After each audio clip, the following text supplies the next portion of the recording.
Bayangin deh, ada dua orang nih, sama-sama bisa dibilang jenius, sama-sama punya semangat yang meledak-ledak buat Indonesia merdeka. Tapi, jalan yang mereka ambil, wah kayak langit sama bumi. Yang satu itu geraknya diam-diam, nulis dari pengasingan, idealis banget, nolak tunduk sama siapapun sampai akhir hayatnya.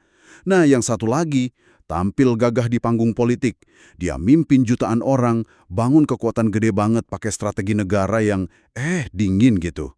Mereka ini pernah loh ada di jalur ideologi yang mirip-mirip, tapi sejarah nyatatnya beda banget warnanya. Kontras habis. Iya, kita lagi ngomongin Tan Malaka sama Dipa Nusantara Aidit atau ya DN Aidit. Nama-nama ini kan sering banget kita dengar ya dalam sejarah, tapi mungkin kita jarang benar-benar nyelam ke pusaran pemikiran mereka, pilihan-pilihan hidup mereka yang rumit banget itu, penuh pertaruhan lah. Mereka ini kan produk zaman yang wah luar biasa pergolakannya. Bener banget. Dan obrolan kita kali ini ya tujuannya itu.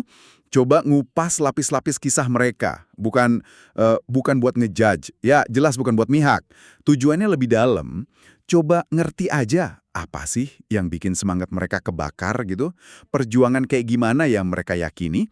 Dan kenapa gitu ya. Meski berangkat dari rasa gelisah yang mirip, jalan mereka kok ujungnya di persimpangan yang tajam banget bedanya. Nah, untuk benar-benar nangkep inti perjuangan mereka, kita emang perlu mundur dikit nih, ke awal abad ke-20. Indonesia waktu itu kan masih Hindia Belanda ya, negeri jajahan yang ya ampun sumber dayanya dikuras abis. Rakyatnya diperas tenaganya, tanahnya dirampas, suara-suara kritis, wah langsung dibungkam paksa. Kondisi kayak gini nih, penderitaan bareng-bareng ini yang akhirnya nyulut api perlawanan. Perlawanannya itu nggak cuma fisik loh, tapi juga di ranah gagasan, di pikiran. Ide-ide baru yang waktu itu radikal banget. Soal keadilan sosial, persamaan hak, bebas dari penindasan, sosialisme, marxisme itu mulai nyebar, mulai tumbuh di kalangan orang-orang terpelajar. Anda yang sekolah di Eropa. Mereka kan di sana kebuka pikirannya. Baca macam-macam buku yang ngunggat tatanan yang udah ada. Pas balik ke tanah air, ya mereka nggak diam aja dong. Mulai nanya-nanya akar masalahnya. Kenapa sih petani kita kok ya miskin terus turun-temurun? Kenapa buruh cuma dianggap kayak alat? Nah, ini micu lahirnya organisasi-organisasi rakyat. Kayak Sarekat Islam tuh. Awalnya kan soal ekonomi. Tapi cepet banget jadi kekuatan politik. Di tengah suasana yang mulai panas ini, tahun 1914, ada orang Belanda, namanya Henk Snevely. Dia sosialis. Dia bikin ISDV, Indische Social Democratische Vereinigung. Ini penting nih buat dicatat. Penting banget. ISDV ini kan organisasi sosialis pertama ya di Hindia Belanda. Tujuannya ya nyebarin ide-ide Marxis, gak cuma ke orang Eropa, tapi juga ke pribumi terpelajar. Dan cuma dalam beberapa tahun aja, tepatnya 1920, ISDV ini ganti baju jadi Partai Komunis Indonesia, PKI. Ini fakta yang sering lupa nih orang. PKI itu salah satu partai komunis tertua di Asia loh, malah lebih tua dari Partai Komunis Tiongkok. Awalnya PKI ini tumbuhnya lumayan cepat, aktif banget ngorganisir buruh sama petani. Tapi ya gitu, langkah mereka kayaknya terlalu berani. Pemberontakan yang mereka coba bikin tahun 1926 di beberapa daerah kayak Banten, Sumatera Barat, itu gagal total, dihancurin sama Belanda. Ribuan orang ditangkap, dibuang ke kamp konsentrasi Bovendigel di Papua yang terkenal kejam itu. PKI dinyatakan terlarang. Trauma ini pasti ngebekas lama banget. Tapi ya namanya ideologi, kayak api dalam sekam gitu ya, gak pernah bener-bener bisa padam. Dan dari sisa-sisa bara api inilah, di generasi selanjutnya muncul dua tokoh sentral yang bakal kita bedah ini, Tan Malaka sama DN Aidit. Dua-duanya sama-sama ada di jalur kiri lah ya, tapi cara mereka ngerti dan ngejalanin revolusi nantinya bakal, wah, beda banget. Yang satu itu pemikir independen, nyaris kayak anarkis gitu, nolak dikte dari luar. Satunya lagi organisator ulung yang percaya banget sama kekuatan struktur, disiplin partai. Oke deh, kita mulai aja penjelajahan ini ya. Kita mulai dari yang sering disebut Bapak Republik yang dilupakan, Tan Malaka. Lahir tahun 1897 di Pandang Gadang, Sumatera Barat. Keluarganya Minang, lumayan terpandang lah. Dia pintar banget, kecerdasannya itu yang bawa dia nyebrang lautan. Ironisnya, ke negeri penjajah, Belanda, buat belajar jadi guru di Haarlem. Ini privilege luar biasa loh buat anak pribumi zaman segitu. Iya, pengalaman di Eropa ini bener-bener ngebuka cakrawala dia secara radikal. Dia lahap itu filsafat, sejarah, politik, tapi yang paling bikin hatinya getar itu ya pemikiran kiri, soal keadilan buat yang tertindas, pembebasan dari eksploitasi, cita-cita masyarakat tanpa kelas. Tapi, nah ini nih yang penting, soal Tan Malaka, dia itu bukan sekedar ngekor, bukan niru mentah-mentah. Dia nolak nelen bulat-bulat ideologi Eropa, dia malah ngelihat bahayanya revolusi impor yang nggak punya akar di kondisi bangsanya sendiri. Dia mulai ngeramu pemikirannya sendiri, semacam Marxisme yang di-Indonesiakan gitu. Betul. Buat dia tuh, ada dua hal yang nggak bisa dipisah dan kudu jalan bareng. Perjuangan buat merdeka secara nasional dari penjajah, plus perjuangan buat bebasin rakyat kecil, buruh, tani dari penindasan struktur. Kemerdekaan politik aja tanpa keadilan sosial itu ya kosong hampa. Semangat ini yang bikin dia pulang, bukan cuma jadi guru biasa, tapi jadi agitator, pemikir, organisator. Dia langsung nyemplung aktif di Sarekat Islam, ngorganisir buruh kereta api, ngomong lantang soal hak pekerja, reforma agraria, pentingnya pendidikan buat massa. Nggak lama, dia gabung deh sama PKI yang baru lahir itu. Tapi sekali lagi ya, independensi berpikirnya Tan Malaka ini luar biasa loh. Bahkan nih, pas dia dipercaya wakilin PKI buat datang ke Moskow, ke jantungnya Komunis Internasional, Kominter namanya, badan yang waktu itu ngarahin strategi Partai Komunis Sedunia, dia tetap kritis. Dia berani nentang instruksi dari Moskow yang menurut dia nggak cocok atau malah ngerugiin perjuangan di Indonesia. Dia nolak tunduk sama Komando Internasional. Buat dia, revolusi itu harus tumbuh alami dari rahim rakyat Indonesia sendiri, bukan didikte dari luar. Sikap membangkang ini ya jelas ada konsekuensinya, dia dikeluarin dari Komintern. Nah, di sini kita mulai ngeliat kan, betapa unik dan beraninya jalan yang dia pilih. Kemandiriannya ini yang bikin dia jadi figur yang, kompleks banget. Hidup nyamar, pindah-pindah negara di Asia Tenggara, pakai macam-macam nama samaran, terus-terusan dikejar polisi rahasia Belanda. Namanya kayak hilang aja gitu dari panggung politik resmi. Tapi justru dalam sunyi dan keterasingan ini, dia ngelahirin karya intelektualnya yang paling, monumental. Madilog, akronim unik dari materialisme, dialektika, dan logika. Madilog ini bukan cuma buku teori filsafat yang, jelimet gitu. Ini tuh semacam senjata pemikiran. Ajakan radikal buat ngelakuin revolusi cara berpikir. Tan Malaka pengen ngebongkar cara pandang masyarakat kita yang waktu itu masih banyak banget dipengaruhi logika mistis, tahayul, pemikiran feodal, lewat kerangka materialisme, jadi ngelihat dunia dari kondisi nyata, terus dialektika, ngelihat pertentangan sebagai penggerak perubahan, dan logika mikir runtut dan rasional. Dia pengen rakyat Indonesia itu nggak cuma berani berjuang, tapi juga paham kenapa mereka berjuang dan mau kemana arahnya. Ada kan kutipannya yang terkenal itu, jangan hanya semangat, tapi berpikir. Karena tanpa pikiran, semangat bisa membakar diri sendiri. Ini penekanan luar biasa ke kesadaran kritis. Nah, setelah proklamasi kemerdekaan Indonesia 1945, Tan Malaka akhirnya muncul lagi nih ke permukaan. Tapi ya ampun, kayak udah takdirnya gitu ya, dia lagi-lagi ada di luar arus utama kekuasaan. Buat dia, revolusi itu belum selesai cuma dengan proklamasi.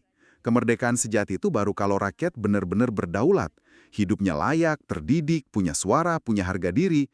Dia ngelihat pemerintah baru waktu itu masih kebanyakan kompromi sama kekuatan lama dan asing. Dia terus bikin partai sendiri, Partai Murba, buat wadah perjuangan alternatif. Ya, sering berseberangan lah sama kebijakan pemerintah pusat. Jalan sunyi yang dia tempuh ini, jalan oposisi ini, ya jelas penuh resiko dong. Apalagi situasi politik waktu itu masih rapuh, penuh intrik.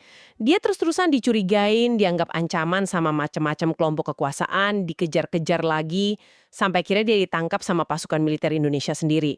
Dan nasibnya, ya ampun, berakhir tragis.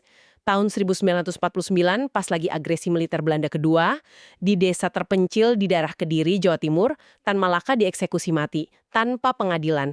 Bahkan lokasi makamnya aja sengaja disembunyiin, baru ketahuan puluhan tahun kemudian.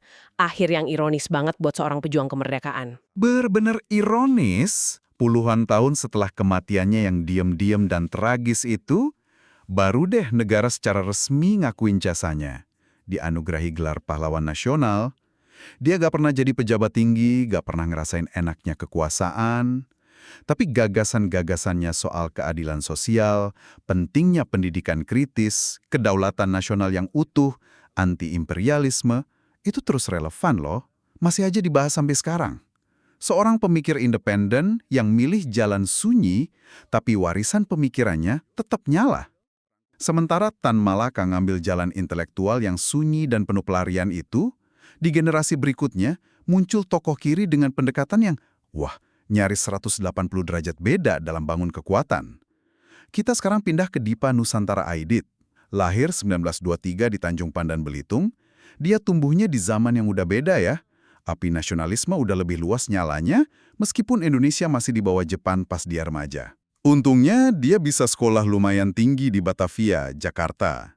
Dari muda udah aktif di macam-macam organisasi pergerakan pemuda. Yang menarik dari Aidit pas muda itu ketertarikannya bukan cuman ke nasionalisme sempit ya, yang penting usir penjajah gitu, tapi lebih dalam ke gagasan kiri soal keadilan sosial, perlunya perubahan struktur di masyarakat, pembebasan kaum tertindas.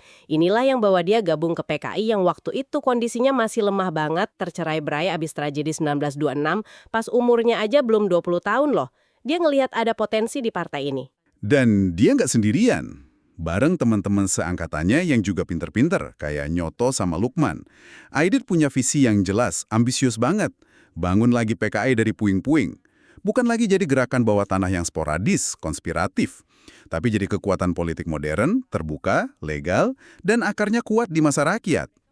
Visi ini mulai mereka wujudin pas Aidit, di umur yang masih muda banget, berhasil naik jadi pimpinan partai di awal 1950-an. Di bawah kepemimpinan trio Aidit, Nyoto, Lukman, ini PKI ngalamin transformasi yang spektakuler.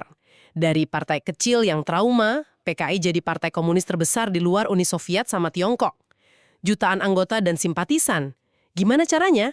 Aidit itu organisator yang luar biasa disiplin, sistematis banget. Dia bangun partai itu kayak bangun mesin raksasa. Punya koran harian rakyat yang pengaruhnya gede banget.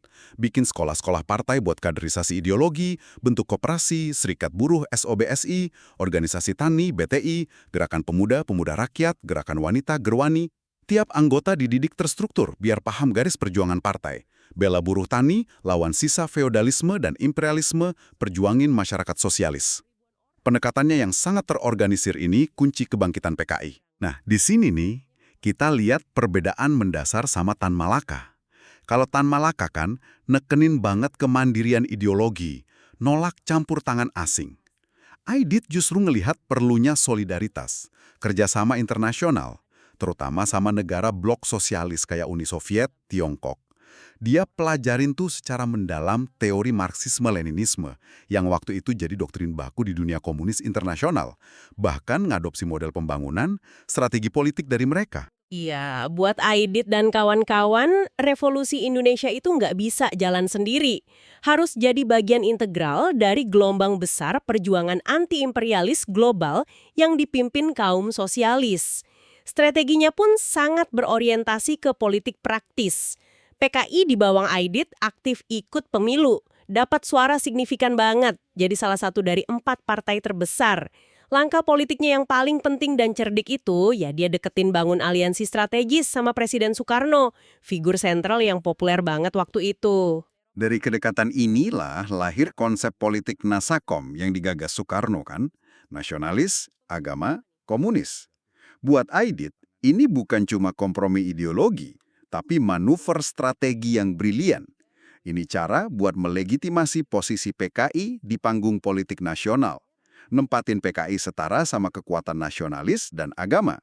Sekaligus juga buat yakinin publik kalau PKI bisa kok kerjasama demi stabilitas dan kemajuan bangsa.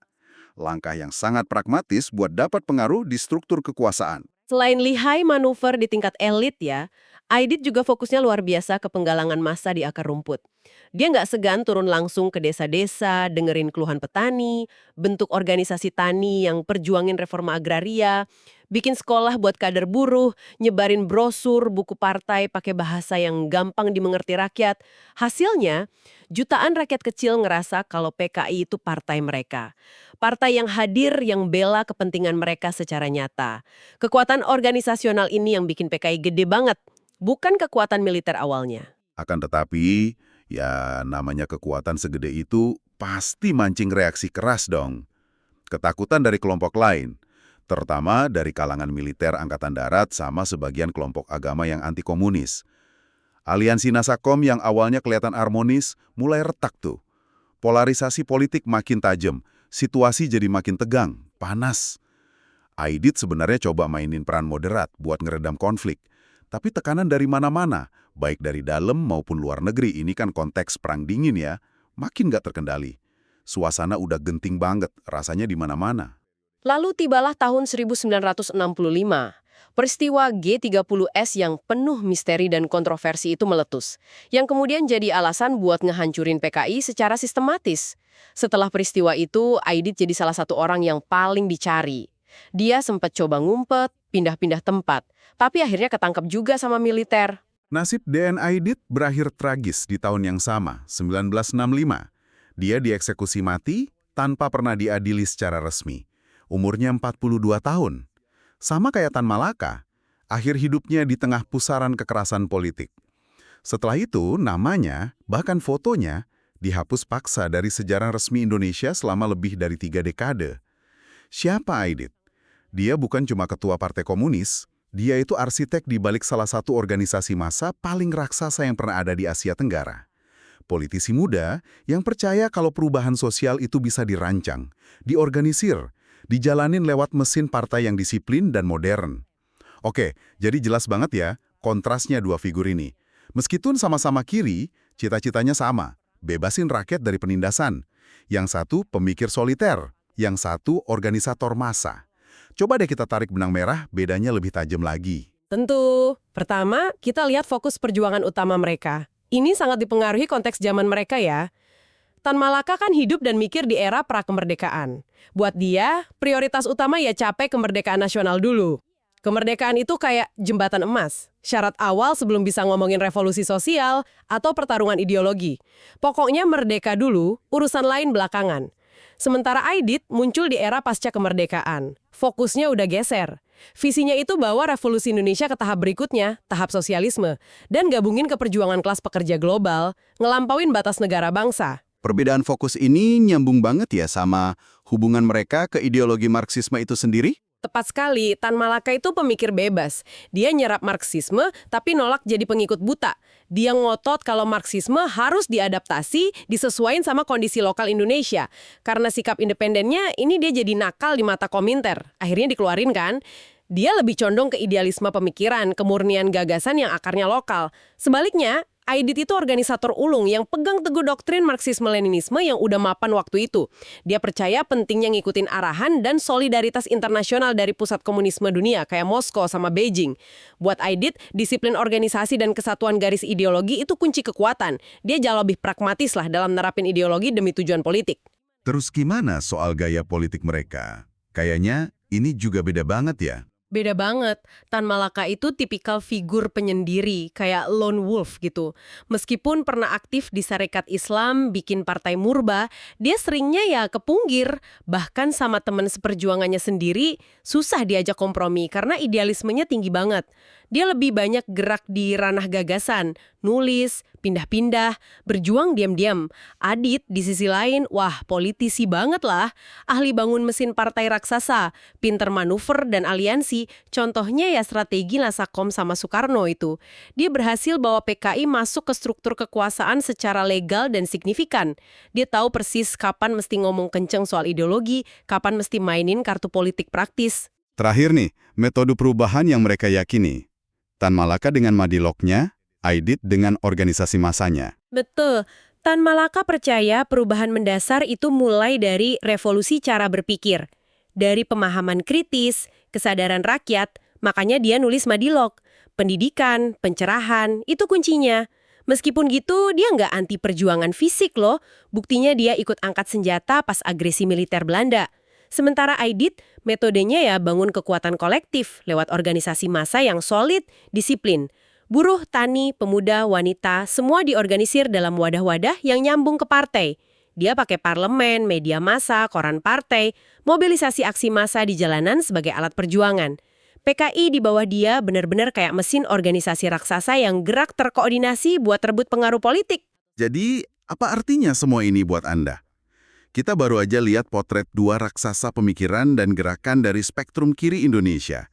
Si idealis penyendiri yang nolak tunduk sama siapapun, rela hidup lari-larian demi keyakinannya. Dan sang organisator brilian yang berhasil bangun kekuatan politik massa yang gak ada tandingannya waktu itu. Sebelum akhirnya dihancurin. Dua-duanya lahir dari rasa gelisah yang dalam banget soal ketidakadilan. Dua-duanya punya cita-cita gede buat bangsanya. Tapi dua-duanya juga berakhir tragis di tengah badai sejarah yang, kejam. Dua jalan yang beda banget, lahir dari akar yang sama. Dan kalau kita renungin nasib akhir mereka ya, Tan Malaka yang baru diakuin puluhan tahun setelah mati sunyi. Sementara Aidit yang kekuatannya gede banget malah hilang seketika pasca 1965. Ini mungkin munculin pertanyaan yang lebih dalam lagi nih dan agak mengejutkan mungkin ya. Mana sih yang sebenarnya ninggalin ledakan warisan yang lebih dahsyat dalam jangka panjang? Apakah kekuatan massa terorganisir yang begitu nyata, tapi kemudian berhasil dibabat habis? Ataukah justru gagasan-gagasan independen seorang pemikir soliter yang terus bergema, nginspirasi, diperdebatkan lintas generasi, meskipun si pemikir sendiri nggak pernah lihat gagasannya itu jadi dominan di masanya? Sebuah pertanyaan menarik ya, tentang gimana sejarah milih buat ingat atau lupa sama tokoh-tokohnya. Tentang pertarungan di jalan perjuangan yang penuh liku. Dan tentang warisan pemikiran yang kadang baru benar-benar kerasa getarannya jauh setelah aktor utamanya nggak ada. Tentu ini jadi bahan refleksi yang menarik buat Anda bawa pulang setelah penjelajahan kita kali ini.